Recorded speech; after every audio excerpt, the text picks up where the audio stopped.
ದೀಪ, ಸಿರಿನುಡಿಯ ದೀಪ, ಒಲವೆತ್ತಿ ತೋರುವ ದೀಪ, ಹಚ್ಚೇವು ಕನ್ನಡದ ದೀಪ, ಹಚ್ಚೇವು ಕನ್ನಡದ ದೀಪ. Request our guest of honor Ms. Chaitashi R. Nayak to come over. ಎಲ್ಲರಿಗೂ ಶುಭೋದಯಗಳು. ಮೊದಲನೇದಾಗಿ PCK ಸರ್ಗೆ ಥ್ಯಾಂಕ್ಸ್ ಹೇಳೋದಕ್ಕೆ ಇಷ್ಟಪಡ್ತೀನಿ. ಯಾಕೆ ಅಂತಂದರೆ ನಮ್ಮ ಸಂಸ್ಥೆ ಏನಿದೆ ಮೈಂಡ್ ಕೇರ್ ಫೌಂಡೇಶನ್, ಇದು ವರ್ಕ್ ಮಾಡ್ತಾ ಇರೋದು ಯಾರು ಅಡಿಕ್ಟಿವ್ ಪರ್ಸ್ನಾಲಿಟೀಸ್ ಇದೆ ಅವ್ರನ್ನ ರಿಕವರಿ ಮಾಡುವಂತಹ ಒಂದು ಉತ್ತಮವಾದಂಥ ಕೆಲಸನ ನಾವು ಮಾಡ್ತಾ ಇದ್ದೀವಿ. Personality development and human values. Personality development ಮತ್ತು ಹ್ಯೂಮನ್ ವ್ಯಾಲ್ಯೂಸು ಯಾವ್ಯಾವುದ್ರಲ್ಲಿ ನಾವು ಕಳ್ಕೊಳ್ತಾ ಹೋಗ್ತೀವಿ ಮತ್ತು ನಾವು ಅದನ್ನು ಹೇಗೆ ಡೆವಲಪ್ ಮಾಡ್ಕೋಬೇಕು ಅನ್ನೋದನ್ನು ಮುಖ್ಯವಾಗಿ ನಾವು ತಿಳ್ಕೊಳ್ತಾ ಹೋಗಬೇಕು. ಜೊತೆಗೆ ಈ ವ್ಯಾಲ್ಯೂಸ್ನ ಎಲ್ಲಿ ಕಳ್ಕೊಳ್ತೀವಿ, ಯಾವ ರೀತಿ ಕಳ್ಕೊಳ್ತೀವಿ, ಏನು ಮಾಡಿದಾಗ ಕಳ್ಕೊಳ್ತೀವಿ ಅನ್ನೋದು ಇಂಪಾರ್ಟೆಂಟ್ ಆಗುತ್ತೆ. ಸೊ ಫಸ್ಟು ನಿಮಗೆ ಅಡಿಕ್ಷನ್ ಅಂದರೆ ಏನು, ಡ್ರಗ್ ಅಡಿಕ್ಷನ್ ಅಂದರೆ ಏನು, ಫೋನ್ ಅಡಿಕ್ಷನ್ಸ್ ಅಂದರೆ ಏನು, ಅಡಿಕ್ಷನ್ಸ್ ಬಗ್ಗೆ ತಿಳ್ಕೊಳ್ತಾ ಹೋಗೋಣ. ಮೊದಲನೇದಾಗಿ ಅಡಿಕ್ಷನ್ ಅಂದರೆ ಏನು? Understanding addiction. Addiction is a chronic disease affecting the brain reward system. Addiction ಅನ್ನೋದು ಒಂದು ಕ್ರೋನಿಕ್ ಡಿಸೀಸ್. ಕ್ರೋನಿಕ್ ಡಿಸೀಸ್ ಅಂದರೆ ಏನು? ಕ್ರೋನಿಕ್ ಡಿಸೀಸ್ ಅಂದರೆ ಉಲ್ಬಣಕಾರಿಕ ರೋಗ. ಉಲ್ಬಣಕಾರಿಕ ರೋಗ ಅಂದರೆ ಒಂದು ಎಕ್ಸಾಂಪಲ್ ಹೇಳೋದಾದರೆ ಲೈಕ್ ಕ್ಯಾನ್ಸರ್ ಹೆಂಗೆ ಸ್ಟೇಜ್ ಬೈ ಹೆಂಗೆ ಉಲ್ಬಣಕಾರಿಕ ಅಂದರೆ ಡೆವಲಪ್ ಆಗ್ತಾ ಹೋಗೋದು, ಹಂಗೆ ಅಡಿಕ್ಷನ್ ಅನ್ನೋದು ಹಾಗೆ. Addiction as a chronic disease. Addiction ಅನ್ನೋವಂಥದ್ದನ್ನ ಟ್ರಯಾಂಗಲ್ ಡಿಸೀಸ್ ಅಂತಲೂ ಕರೀತಾರೆ.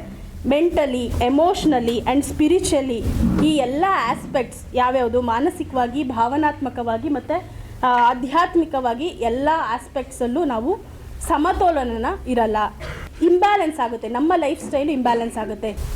ಅಡಿಕ್ಷನ್ ಆ್ಯಸ್ ಅ ಡಿಸೀಸ್. ಹೌದು, ಅಡಿಕ್ಷನ್ ಅನ್ನೋಂಥದ್ದು ಒಂದು ಕಾಯಿಲೆ.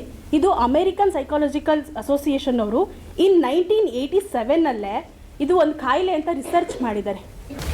A disease of denial affects the brain structure and functioning, losses of human values and emotions and feelings. ಏನು ನಮ್ಮ ಎಮೋಷನ್ಸು, ಭಾವನೆಗಳು ಮತ್ತು ನಮ್ಮ ಫೀಲಿಂಗ್ಸ್ನ ಕಳ್ಕೊಳ್ತಾ ಹೋಗೋದು, ಇದು ಈ ಅಡಿಕ್ಷನ್ ಅನ್ನೋದು ಡಿಸೀಸ್ ಆಫ್ ಡಿನಾಯಿಲ್ ಅಂತ ಕರಿತಾ ಹೋಗ್ತಾರೆ. ಇದರಲ್ಲಿ ಕಾಂಟೆಕ್ಸ್ಟ್ ಸ್ಟೇಜ್ ಅಂತ ಇದೆ. ಕಾಂಟೆಕ್ಸ್ಟ್ ಸ್ಟೇಜ್ ಮೀನ್ಸ್ ಫಸ್ಟ್ ಈ ಏಜ್ ಏನಿದೆ ಇದೆಲ್ಲ ಕಾಂಟೆಕ್ಸ್ಟ್ ಸ್ಟೇಜ್. ಅಂದರೆ ನಾವು ಅಷ್ಟು ಯಾರು ಅಡಿಕ್ಟ್ ಆಗಿರಲ್ಲ, ಕಾಂಟೆಕ್ಟ್ ಸ್ಟೇಜಲ್ಲಿ ಇರ್ತೀವಿ. ಯಾವ ವ್ಯಕ್ತಿಗೆ ಡಿಸೀಸ್ ಇದೆ, ಯಾವ ವ್ಯಕ್ತಿಯ ಬಾಡಿಯಲ್ಲಿ ಕಾಯಿಲೆ ಅನ್ನುವಂಥದ್ದು ಇದೆ, ಡಿಸೀಸ್ ಅನ್ನುವಂಥದ್ದು ಇದೆ, ಆ ವ್ಯಕ್ತಿ ಅಡಿಕ್ಟ್ ಆಗ್ತಾ ಹೋಗ್ತಾನೆ. ಅದು if the person has disease he loss the control. ಮತ್ತು ಆ ಕುಡಿಬೇಕು ಅಥವಾ ಅದನ್ನು ಕೆಮಿಕಲ್ನ ತಗೋಬೇಕು ಅನ್ನುವಂತಹ ಕ್ರೇವಿಂಗ್ಸು ಸ್ಟಾರ್ಟ್ ಆಗ್ತಾ ಹೋಗುತ್ತೆ. ಅವನಿಗೆ ಸ್ಟಾಪ್ ಮಾಡೋದಕ್ಕೆ ಆಗಲ್ಲ. ದ ನೆಕ್ಸ್ಟ್ ಸ್ಟೇಜ್ ಅದು ಪ್ರೋಗ್ರೆಷನ್ ಆಗ್ತಾ ಹೋಗುತ್ತೆ. ಪ್ರೋಗ್ರೆಷನ್ ಅಂತ ಅಂದರೆ ಫಸ್ಟ್ ಸ್ಟೇಜಿಂದ ಲಾಸ್ಟ್ ಸೀವಿಯರ್ ಅಡಿಕ್ಷನ್ ಅಂತ ಕರೀತಾರೆ. ಅದು ಕೆಮಿಕಲ್ನ ಬಿಟ್ಟು ಇರೋದಕ್ಕೆ ಆಗೋದೇ ಇಲ್ಲ. ಇದು ಬಯೋಲಾಜಿಕಲ್ ಬೇಸಿಸ್, ಕ್ರೋನಿಕ್ ರಿಲ್ಯಾಪ್ಸಸ್ ಮತ್ತು co occurring disorders, brain structure ಮತ್ತು ಫಂಕ್ಷನ್ಸ್ ಮೇಲೆ ಎಫೆಕ್ಟ್ ಆಗ್ತಾ ಹೋಗುತ್ತದೆ. ಮತ್ತು chronic relapse is common. Addiction ಹೆಂಗೆ chronic disease, chronic relapse common. Chronic relapse ಅಂದರೆ ಏನು? ನಿಲ್ಲಿಸಿ ಅಕಸ್ಮಾತ್ ಸ್ಟಾಪ್ ಮಾಡಿ, ಕೆಮಿಕಲ್ನ ತೊಗೊಳ್ಳೋವಂಥದ್ದನ್ನು ಸ್ಟಾಪ್ ಮಾಡಿ ಅಥವಾ ಅಡಿಕ್ಷನ್ ಮಾಡೋವಂಥದ್ದನ್ನು ಸ್ಟಾಪ್ ಮಾಡಿ ಮತ್ತೆ ಒಂದು 10 ವರ್ಷ 15 ವರ್ಷ ಆದಮೇಲೆ ಮತ್ತೆ ಕೆಮಿಕಲ್ ಕಡೆ ಹೋಗುವಂಥದ್ದು, ಅದನ್ನು ಕ್ರೋನಿಕ್ ರಿಲ್ಯಾಪ್ಸ್ ಅಂತ ಕರೀತಾರೆ. ಕೋ ಅಕರಿಂಗ್ ಡಿಸಾರ್ಡರ್ಸ್. ಕೋ ಅಕರಿಂಗ್ ಡಿಸಾರ್ಡರ್ಸ್ ಅಂದರೆ ಅದು ಸೈಕಾಲಜಿಕಲ್ ಪ್ರಾಬ್ಲಮ್ಸ್. ಏನು?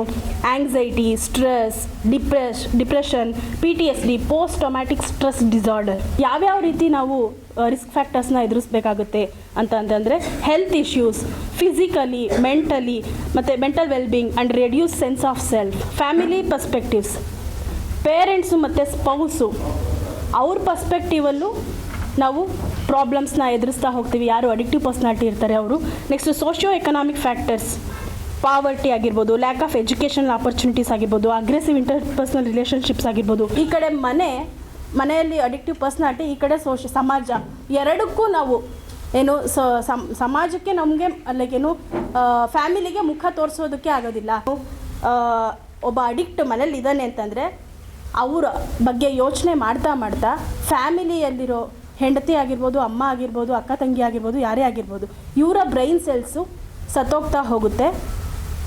ಅಡಿಕ್ಟಿವ್ ಪರ್ಸ್ನಾಲಿಟಿ ಅಡಿಕ್ಷನ್ನ ಮಾಡಿ ಬ್ರೈನ್ ಸೆಲ್ಸ್ ಡ್ಯಾಮೇಜ್ ಮಾಡಿಕೊಂಡ್ರೆ ಅವ್ರ ಬಗ್ಗೆ ಯೋಚನೆ ಮಾಡ್ತಾ ಫ್ಯಾಮಿಲಿ ಮೆಂಬರ್ದು ಬ್ರೈನ್ ಸೆಲ್ಸ್ ಡ್ಯಾಮೇಜ್ ಆಗ್ತಾ ಹೋಗುತ್ತೆ. Breaking the silence, addressing the stigma ಅಂತಂದರೆ ಏನು?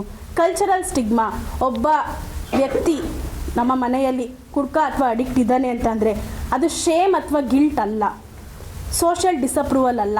ನಾವು ಎಲ್ಲರೂ ಫೀಲ್ ಮಾಡೋದು ಅದು ಶೇಮು, ಅದು ಗಿಲ್ಟು, ಅದು ಸೋಷಿಯಲ್ ಡಿಸಪ್ರೂವಲ್ ಅನ್ನೋದು ರೀತಿಯಲ್ಲಿ. ಸೊ ಇದನ್ನು ಬ್ರೇಕ್ ಮಾಡಿ, ಅದನ್ನು ಅಕ್ಸೆಪ್ಟ್ ಮಾಡಿ, ಮತ್ತು ಆ ಒಂದು ಏನಿದೆ ಫಿಯರ್ ಆಫ್ ಜಡ್ಜ್ಮೆಂಟ್ ಇದ್ರ ಬಗ್ಗೆ ಲ್ಯಾಕ್ ಆಫ್ ಅವೇರ್ನೆಸ್ ಇದೆ, ಅಡಿಕ್ಷನ್ ಬಗ್ಗೆ ಲ್ಯಾಕ್ ಆಫ್ ಅವೇರ್ನೆಸ್ ಇದೆ, ಮತ್ತು ಅದನ್ನು ಲಿಮಿಟೆಡ್ ಅಂಡರ್ಸ್ಟ್ಯಾಂಡಿಂಗ್ ಇದೆ. ಸ್ಟಿಗ್ಮಾ ಒಂದು ಸರ್ಕಲ್ ಇದೆ, stereotype, division us versus them, addictive personality ಮತ್ತು ನಾರ್ಮಲ್ ಪರ್ಸ್ನಾಲಿಟಿನ ಡಿವಿಷನ್ ಮಾಡೋದು, ಲೋ ಸೋಷಿಯಲ್ ಸ್ಟೇಟಸ್ಸು, ಅವ್ರಿಗೆ ಸ್ಟೇಟಸ್ ಕಡಿಮೆ ಇರುವಂಥದ್ದಾಗಿರ್ಬೋದು, ಡಿಸ್ಕ್ರಿಮಿನೇಷನ್ನು ಅವ್ರಿಗೆ ಮತ್ತು ನಮಗೆ ಲೈಕೇನು ಅಡಿಕ್ಟಿವ್ ಪರ್ಸ್ನಾಲಿಟೀಸ್ಗೆ ಮತ್ತು ನಾರ್ಮಲ್ ಪರ್ಸ್ನಾಲಿಟಿನ ಡಿಸ್ಕ್ರಿಮಿನೇಷನ್ ಮಾಡೋದಾಗಿರ್ಬೋದು, ಮತ್ತು ಲೇಬಲಿಂಗ್, ಅವ್ರಿಗೆ ಕುಡ್ಕ ಅಥವಾ ಒಬ್ಬ ಅಡಿಕ್ಟು ಅಂತ ಲೇಬಲಿಂಗ್ ಕೊಡೋದಿರ್ಬೋದು. ಇದೆಲ್ಲವುದು ಮಾನಸಿಕವಾಗಿ ವ್ಯಕ್ತಿನ ತುಳಿತಕ್ಕೆ ಒಳಪಡಿಸುತ್ತೆ. ಇದರಿಂದ ಹೆಚ್ಚು ಅಡಿಕ್ಷನ್ನ ಮಾಡ್ತಾ ಹೋಗ್ತಾನೆ. Pathways to recovery, rehabilitation centres, professional help ಸಿಗುತ್ತೆ ರಿಹ್ಯಾಬಿಟೇಷನ್ ಸೆಂಟರ್ಸಲ್ಲಿ. ಪ್ರೊಫೆಷನಲ್ ಹೆಲ್ಪ್ ಅಂದರೆ ಏನು? ಸೈಕಾಲಜಿಸ್ಟ್ ಇರ್ಬೋದು, ನರ್ಸ್ ಇರ್ಬೋದು, ಫಿಸಿಷಿಯನ್ ಇರ್ಬೋದು, ಸೈಕಿಯಾಟ್ರಿಸ್ಟ್ ಇರ್ಬೋದು, ಡಾಕ್ಟರ್ಸು, ಏನೇನಿದ್ದಾರೆ ಎಲ್ಲ ಪ್ರೊಫೆಷನ್ಸ್ ಹೆಲ್ಪ್ಸ್ ತೊಗೋಬೇಕು, ಡಿಟಾಕ್ಸ್ ಮಾಡಬೇಕು, ಮೆಡಿಕೇಷನ್ಸ್ ಕೊಡಬೇಕು, ಥೆರಪಿ ಸೆಷನ್ಸ್ ಮಾಡ್ತಾ ಹೋಗಬೇಕು. ನೆಕ್ಸ್ಟು ಸಪೋರ್ಟ್ ಗ್ರೂಪ್ ಅಂದರೆ ಯಾವುವು? ಆಲ್ಕೋಹಾಲಿಕ್ ಅನಾಮ್ನೆಸ್, ನಾರ್ಕೋಟಿಕ್ ಅನಾಮ್ನೆಸ್, ಈ 2 ಗ್ರೂಪ್ಗಳು ಸಪೋರ್ಟ್ ಗ್ರೂಪ್ಗಳು. ಇದನ್ನು 12 ಸ್ಟೆಪ್ ರಿಕವರಿ, 12 ಸ್ಟೆಪ್ಸ್ ಮೇಲೆ ವರ್ಕ್ ಮಾಡ್ತಾರೆ. ಇದು 12 ಸ್ಟೆಪ್ ರಿಕವರಿ ಅಂತ ಕರೀತಾರೆ. ಮತ್ತು holistic approach, yoga, meditation, relapse prevention, early identification and screening. First ನಾವೇನು ಯಾವ ವ್ಯಕ್ತಿ ಈ ಒಂದು ಕಾಯಿಲೆಗೆ ಬಲಿಯಾಗ್ತಿದ್ದಾನೆ ಅಂತ ಐಡೆಂಟಿಫೈ ಮಾಡಬೇಕು. ಒಬ್ಬ ಸಮಾಜದಲ್ಲಿ ಒಬ್ಬ ವ್ಯಕ್ತಿನ ಗುರುತಿಸಿ, ಒಬ್ಬ ಈ ರೀತಿ ಅಡಿಕ್ಟ್ ಇದ್ದಾರೆ, ಈ ಒಂದು ಪ್ರಾಬ್ಲಮಿಗೆ ಸಿಗಾಕೊಂಡಿದ್ದಾರೆ, ಅವ್ರಿಗೆ ಸೈಕೋ ಎಜುಕೇಷನ್ ಕೊಡಬೇಕು.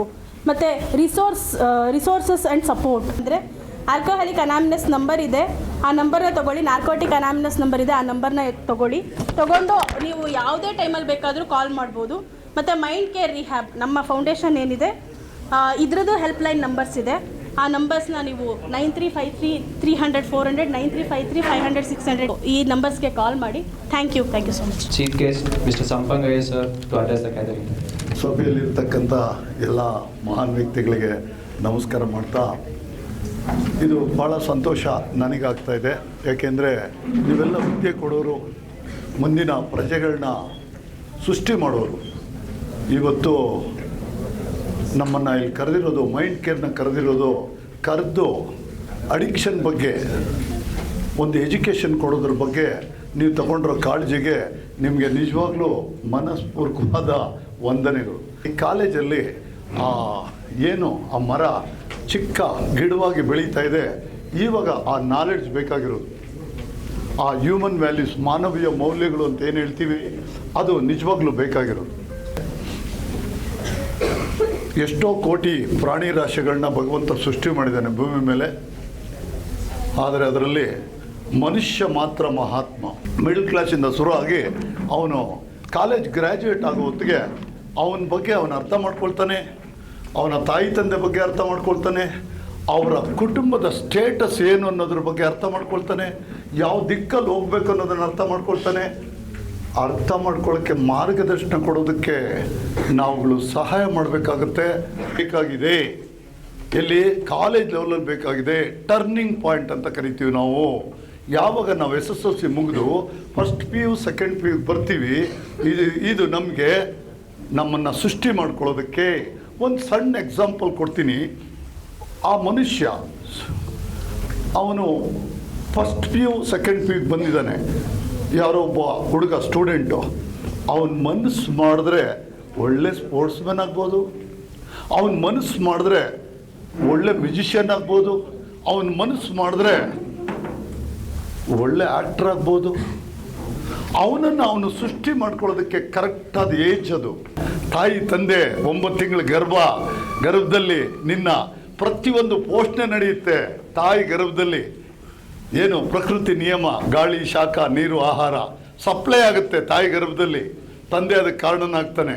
ಹೊರಗಡೆ ಬಂದೆ ಶಿಶುನ ನೀನು ಬಾಲಕನಾಗಿ ಯೌವನಸ್ಥನಾಗ್ತೀಯಾ. ಬಟ್ ನೀನು ಯೌವನಸ್ಥನ ಸುಮ್ಮನೆ ಹಂಗೆ ಆಗ್ಬಿಡ್ಲಿಲ್ಲ ಅಲ್ಲ, ಎಷ್ಟು ಶ್ರಮ ಇದೆ ಅಲ್ಲ. ಆ ಶಿಶುನ ಬಾಲಕನ್ನ ಮಾಡೋದಕ್ಕೆ ಒಂದು ಗುಡಿಸ್ಲಲ್ಲಿರೋರು ಆ ಮಗುಗೋಸ್ಕರ ಎಷ್ಟು ಕಷ್ಟಪಡ್ತಾರೆ ಗೊತ್ತಾ. ಪ್ರಪಂಚಕ್ಕೆ ಬಂದಮೇಲೆ ನಮ್ದೊಂದು ಡ್ಯೂಟಿ ಇದೆ, ನಮಗೆ first P U second P ಯುನಲ್ಲಿ ಆ ಮೆಚುರಿಟಿ ಬರುತ್ತೆ. ಆ ಹಿಂದಕ್ಕೆ ತಿರುಗಿ ನೋಡಬೇಕಾಗುತ್ತೆ. ನಾವು ನೋಡಿದಾಗ ನಮಗೊಂದು ಗುರಿ ಇದೆ. ಒಂದು ನೆಗೆಟಿವ್ ಪೀರ್ ಗ್ರೂಪ್ ಅಂತ ಎಲ್ಲ ಕಾಲೇಜಲ್ಲೂ ಇರುತ್ತೆ. ಎಲ್ಲ ಕಾಲೇಜಲ್ಲೂ ನೆಗೆಟಿವ್ ಪೀರ್ ಗ್ರೂಪ್ ಅನ್ನೋದು ಇರುತ್ತೆ. ಅವ್ರಿಗೆ ಭಾಳ ಸಂತೋಷ ಬೇರೆ ಕಡೆಯಿಂದ ಬೇಕು. ಅವ್ರಿಗೆ ತಾಯಿ ಜ್ಞಾಪಕ ಬರೋದಿಲ್ಲ, ತಂದೆ ಜ್ಞಾಪಕ ಬರೋದಿಲ್ಲ, ಸಮಾಜ ಜ್ಞಾಪಕ ಬರೋದಿಲ್ಲ. ಆ ಪ್ರೀತಿ ಇಟ್ಟರೆ ಅಮ್ಮನ ನೋಡಿದ ತಕ್ಷಣ ಆ ಟೆನ್ಷನ್ ರಿಲೀವ್ ಆಗುತ್ತೆ. ಟೆನ್ಷನ್ ರಿಲೀವ್ ಆಗೋದಕ್ಕೆ ಕೆಮಿಕಲ್ ಹಾಕ್ಬೇಕಾ? ಡಿಸೀಸ್ ಇದು. ಕಾಂಟ್ಯಾಕ್ಟ್ ಸ್ಟೇಜು ಪ್ರೋಗ್ರೆಷನ್ ಆಗುತ್ತೆ. ಮೊದಲು ಕುಡ್ದಿದ್ದ ದಿನ ಭಾಳ ಖುಷಿ ಕೊಡುತ್ತೆ, ಅದನ್ನು ಇಷ್ಟಪಡ್ತೀರಿ. ಈ ಖುಷಿ ನನಗೆ ಬೇಕನ್ಸುತ್ತೆ. ಒರಿಜಿನಲ್ ಅಲ್ಲ ಅದು. ಒಂದು ಸ್ವಲ್ಪ ದಿನ ಆಗಿದ ತಕ್ಷಣ ಒಳಗಡೆ ಡ್ಯಾಮೇಜ್ ಮಾಡುತ್ತೆ. ಆ ಒಂದು ಗ್ಲಾಸ್ಗೆ ಎಷ್ಟು ನಿನಗೆ 100% ಖುಷಿ ಸಿಗ್ತಾ ಇತ್ತೋ ಅದು ಸಿಗಲ್ಲ. ನಿನಗೆ ಮಕ್ಕಳಿದ್ದಾರೆ, ಹೆಂಡತಿ ಇದ್ದಾರೆ, ತಾಯಿ ತಂದೆ ಇದ್ದಾರೆ, ಜವಾಬ್ದಾರಿ ಕಳೆದೋಗುತ್ತೆ. ಜವಾಬ್ದಾರಿ ಮಾಡೋಕ್ಕಾಗಲ್ಲ. ಆಗ ಏನಂತ ಕರಿಬೇಕು ನಿನ್ನ? ಜೀವಂತ ಶವ. ಅದು ನಮಗೆ ಬೇಕಾಗಿಲ್ಲ. ನಾವು ವ್ಯಾಲ್ಯೂಸ್ನ ಬೆಳೆಸ್ಕೋಬೇಕು, ಮನುಷ್ಯರಾಗಬೇಕು. ನೀವು ನಿಮ್ಮನ್ನು ಯಾವ ಮಟ್ಟಕ್ಕೆ ಬೇಕಾದರೂ ಬೆಳೆಸ್ಕೋಬೋದು. ಜ್ಞಾನ ಬೇಕು, ಎಲ್ಲ ಆಯಾಮದಲ್ಲೂ ಬೇಕು, ಎಲ್ಲ ಕಡೆ ಬೇಕು ನಮಗೆ. ಯಾಕೆಂದರೆ ಬೆಳೀತಾ ಇರೋ ಆಲದ ಮರ ಇದು, ಆಲದ ಮರ. ಅದಕ್ಕೋಸ್ಕರ ನೀವೆಲ್ಲರೂ ಶ್ರದ್ಧೆ ಇಡಿ. Major problem drugs, alcohol, negative thinking, ಕೆಟ್ಟ ಆಲೋಚನೆಗಳು. How to change negative thoughts towards positive thoughts. Internal engineering ಅಂತ ಕರಿತೀವಿ, ಗೊತ್ತಾಯ್ತರಾ? ಆ ನೆಗೆಟಿವ್ ಥಾಟ್ ಪ್ರಕಾರ ನೀನು ಕೆಲಸ ಮಾಡಿದಾಗ 2 ದಿನ ನೋವು ತಿಂತೀಯ, ಕಷ್ಟಪಡ್ತೀಯ, ನೀನು ದುಃಖ ಆಗುತ್ತೆ ಕೆಟ್ಟದ್ದು ಮಾಡಿದಾಗ ಅಲ್ವಾ? ಅದನ್ನು ಗುರುತಿಸಿ ನನಗೆ ಯಾಕೆ ಅಂತ ಗೊತ್ತಿಲ್ಲ, ಬಿರಿ ಕೆಟ್ಟ ಆಲೋಚನೆ ಬರುತ್ತೆ ಅಂತ ಹೇಳಿದಾಗ ಅದಕ್ಕೆ ವೇಔಟ್ ಇದೆ. ಅದನ್ನು ನೀವು ಅರ್ಥ ಮಾಡ್ಕೋಬೇಕು. ಇಂಥ ಸಂಘ ಸಂಸ್ಥೆಗಳಿದೆ, ನೀವು ಫೋನ್ ಮಾಡಬೇಕು. ನಿಮ್ಮಲ್ಲಿ ಎಲ್ಲ ನಂಬರ್ಗಳು ಅದನ್ನು ನಾವು ಸಪ್ಲೈ ಮಾಡಿರ್ತೀವಿ, ಗೊತ್ತಾಯ್ತಾ? ನಿಮ್ಮ ಕಾಲೇಜಲ್ಲೂ ಕೂಡ ನಾವು ಆವಾಗ ಬಂದು ಇಂಥ ಕಾರ್ಯಕ್ರಮ ಮಾಡ್ತೀವಿ. ನಮ್ಮ ಮೈಂಡ್ ಕೇರ್ಗೆ ಒಂದು ಗುರಿ ಇದೆ. ಏನಪ್ಪ ಅಂದರೆ ಈ ಸ್ಟೂಡೆಂಟ್ಸ್ನ ಸ್ವಲ್ಪ ನೇರವಾದ ದಾರಿಗೆ ಹಾಕಿದ್ರೆ ಮುಂದಕ್ಕೆ ದೇಶ ಚೆನ್ನಾಗಾಗುತ್ತೆ. ಇದೊಂದೇ ಗುರಿ. ಆ ಗುರಿನ ನಾವು ಇವತ್ತು ದಿವಸ ಇಲ್ಲಿ ಇಡ್ತಾ ಇದ್ವಿ. ದಯವಿಟ್ಟು ಇದನ್ನು ಸ್ವೀಕರಿಸಿ ನೀವು ಇದನ್ನು ಅನುಭವಿಸ್ಕೋಬೇಕು, ತಿಳ್ಕೋಬೇಕು. ತಾಯಿ ತಂದೆಯಿಂದ ತೊಂದರೆ ಇದೆಯಾ? ನಾವು ಜವಾಬ್ದಾರಿ. ನೀವು ಅಣ್ಣ ತಮ್ಮ ಏನಾದ್ರು ಹಿಂಗೆ ಮಾಡ್ತಾ ಇದ್ದಾರಾ? ನಾವು ಜವಾಬ್ದಾರಿ. ಎಲ್ಲಿ ಫ್ಯಾಮಿಲಿಯೊಳಗೆ ಎಲ್ಲಿ ಲೂಪ್ ಹೋಲ್ಸ್ ಇದೆ, ಭಯ ಪಡಬೇಡಿ, ಕುಂದಬೇಡಿ. ನಿಮಗೆ ಸಪೋರ್ಟ್ ಇದೆ.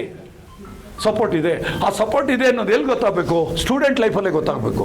ಇಷ್ಟು ಹೇಳಿ ನನ್ನ ಮಾತು ಮುಗಿಸ್ತಾ ಇದ್ದೆ.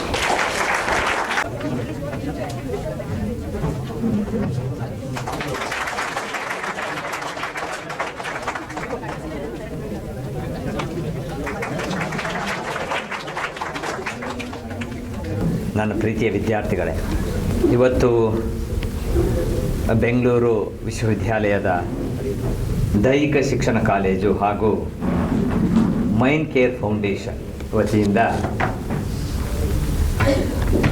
ಒಂದು ಸಣ್ಣ ಪ್ರಯತ್ನವನ್ನು, ಅದರಲ್ಲೂ ಪರ್ಸನಾಲಿಟಿ ಡೆವಲಪ್ಮೆಂಟ್ ಮತ್ತು ಹ್ಯೂಮನ್ ವ್ಯಾಲ್ಯೂಸ್ ಬಗ್ಗೆ ಇವತ್ತು ಸಣ್ಣ ಕಾರ್ಯಕ್ರಮವನ್ನು ನಾವು ಹಮ್ಮಿಕೊಂಡಿದ್ದೀವಿ. ಅದು ಎಲ್ಲ ವಿದ್ಯಾರ್ಥಿಗಳು ತಾವೇ ಸೇರಿ ಈ ಕಾರ್ಯಕ್ರಮವನ್ನು ರೂಪಿಸಿ ಈ ಕಾರ್ಯಕ್ರಮ ನಡೀಲಿಕ್ಕೆ ಕಾರಣಕರ್ತರಾಗಿದ್ದರು. ಹಾಗಾಗಿ ಮೊದಲನೇದಾಗಿ ನಿಮಗೆ ಧನ್ಯವಾದಗಳನ್ನು ನಾನು ಅರ್ಪಿಸಲಿಕ್ಕೆ ಇಚ್ಛೆ ಪಡ್ತಾ ಇದ್ದೇನೆ. ಸಂಪಂಗಯ್ಯವರು ಬಹುಶಃ ಈ ಏಜಲ್ಲಿ ಅವ್ರ ಮಾತುಗಳನ್ನು ಕೇಳ್ತಾ ಇದ್ದಂಥ ಸಂದರ್ಭ ನನಗನ್ಸಿದ್ದು ಸಮಾಜದ ಬಗ್ಗೆ ಎಷ್ಟು ಇನ್ನೂ ಕಳಕಳಿ ಇದೆ ಅಂತಕ್ಕಂಥದ್ದನ್ನು ನಮಗೆ ಅರ್ಥ ಮಾಡ್ಕೋಬೇಕಾಗುತ್ತೆ. ಅವರು ಸರಳವಾಗಿಯೇ ಸಹಜವಾಗಿಯೇ ಮಾತಾಡ್ತಾ ಹೋದ್ರು. ಒಂದು ವ್ಯಕ್ತಿತ್ವ ವಿಕಾಸನವನ್ನ ಹೇಗೆ ಮಾಡಬೇಕು ಅಂತಕ್ಕಂಥದ್ದು ಬಹಳ ಅವ್ರದೇ ಆದ ಧಾಟಿಯಲ್ಲಿ ಮಾತಾಡ್ತಾ ಹೋದ್ರು. ಅದರ ಜೊತೆಯಲ್ಲೇ ಈ ಅಡಿಕ್ಷನ್ನು ಮತ್ತು ಆಲ್ಕೋಹಾಲು ಇದಕ್ಕೆ ಸಂಬಂಧಪಟ್ಟ ಹಾಗೆ ನಾವು ಇವತ್ತಿನ ಸಮಾಜದಲ್ಲಿ ಏನೆಲ್ಲ ನಡೀತಾ ಇದೆ ಉದಾಹರಣೆಗಳನ್ನು ನೀಡ್ತಾ ಅದನ್ನು ಹೊರಬರ್ತಕ್ಕಂಥ ಕೆಲಸ ಮಾಡಲಿಕ್ಕೆ ನಾವು ಸಿದ್ಧರಿದ್ದೇವೆ ಅಂತಕ್ಕಂಥ ಮಾತನ್ನ ಹೇಳಿದ್ರು. ಇವತ್ತಿನ ಸಮಾಜದಲ್ಲಿ ಅನೇಕ ರೀತಿಯ ಒಂದು ಸಮಸ್ಯೆಗಳು ನಾವು ಕಾಣ್ತಾ ಇದ್ದೇವೆ. ಅಂಥ ಸಮಸ್ಯೆಗಳನ್ನು ಇಟ್ಟುಕೊಂಡು ನಮ್ಮ ವಿದ್ಯಾರ್ಥಿಯ ಬದುಕನ್ನು ಕೂಡ ಯಾವ ರೀತಿಯಾಗಿ ರೂಪಿಸ್ಕೋಬೋದು, ಅಂತಕ್ಕಂಥ ವಿಚಾರಗಳನ್ನು ಇಟ್ಟುಕೊಂಡು ಸೊ ತಾವುಗಳು ಈ ಥರದ ಒಂದೊಂದು ತಿಂಗಳಲ್ಲಿ ಒಂದೊಂದು ಈ ಥರದ ಕಾರ್ಯಕ್ರಮ ಮಾಡದೆ ಆದಾಗ ಖಂಡಿತವಾಗ್ಲೂ ನಮ್ಮ ಮಕ್ಕಳಲ್ಲಿ ಒಂದು ಪ್ರಜ್ಞೆ, ಒಂದು ಅರಿವು, ಜ್ಞಾನ, ಸರ್ ಹೇಳಿದ್ರು ಜ್ಞಾನ ಉಂಟಾಚೆಗಳನ್ನು ಮಕ್ಕಳ ಒಂದು ಸಮಸ್ಯೆಗಳನ್ನು ಅರ್ಥೈಸ್ಕೊಂಡು ಅವಕ್ಕೆ ಸರಿಯಾದ ಶಿಕ್ಷಣ ನೀಡ್ತಕ್ಕಂಥ ಜವಾಬ್ದಾರಿಯನ್ನು ಮಾಡ್ಕೊಂಡು ಹೋದಾಗ ಖಂಡಿತ ಈ ಸಮಾಜವನ್ನು ತಿದ್ದಲಿಕ್ಕಾಗುತ್ತೆ. ಇಂಥ ಸಮಾಜವನ್ನು ಸರಿದಾರಿಗೆ ತರಬೇಕು ಅಂತಕ್ಕಂಥದ್ದು ಎಲ್ಲೋ ಪ್ರಜ್ಞೆಯನ್ನು ಇಟ್ಟುಕೊಂಡು ಈ ಮೈಂಡ್ ಕೇರ್ ಫೌಂಡೇಶನನ್ನು ಮಾಡಿ ಅಂಥವ್ರನ್ನ ಒಂದು ಕಡೆ ಕರ್ಕೊಬಂದು ಅವ್ರಿಗೆ ರಿಹ್ಯಾಬಿಲಿಟೇಷನ್ ಮೂಲಕ ತಿಳುವಳಿಕೆಯನ್ನು ನೀಡಿ ಅದನ್ನು ಬಿಟ್ಟು ಸಮಾಜದಲ್ಲಿ ನೀನು ಉತ್ತಮ ಬದುಕನ್ನು ಕಾಣಪ್ಪ, ಈ ಬೇರೆಯವರಿಗೆ ನಿನ್ನಿಂದ ನಿನ್ನ ಫ್ಯಾಮಿಲಿಗೆ ಇನ್ನೊಂದಕ್ಕೆ ನೋವಾಗಬಾರ್ದು, ಅವರು ನಗ್ನಗ್ತಾ ಇರಲಿ ಅಂತಕ್ಕಂಥ ಒಂದು ಉತ್ತಮವಾದ ಆಲೋಚನೆ ಇಟ್ಟುಕೊಂಡು ಈ ಒಂದು ಮೈಂಡ್ ಕೇರ್ ಫೌಂಡೇಶನ್ನು ಅದು ಸೇವೆ ಮಾಡ್ತಾ ಇದೆ. ಈ ರೀತಿಯಲ್ಲಿ ಆಲೋಚನೆ ಮಾಡಿ ನಾವು ಸೊ ಒಂದು ಪ್ರಜ್ಞಾಪೂರ್ವಕವಾಗಿ ಸೊ ಎಜುಕೇಷನ್ನು ಮತ್ತು ಜ್ಞಾನ, ತಿಳುವಳಿಕೆ ಇವೆರಡನ್ನು ಸಂಪಾದಿಸಿಕೊಂಡು ನಾವು ಉತ್ತಮ ನಾಗರಿಕ ಆಗಿ ಸೊ ಬದುಕನ್ನು ಕಟ್ಟೋಣ ಅಂತ ಹೇಳ್ತಾ so thank you very much.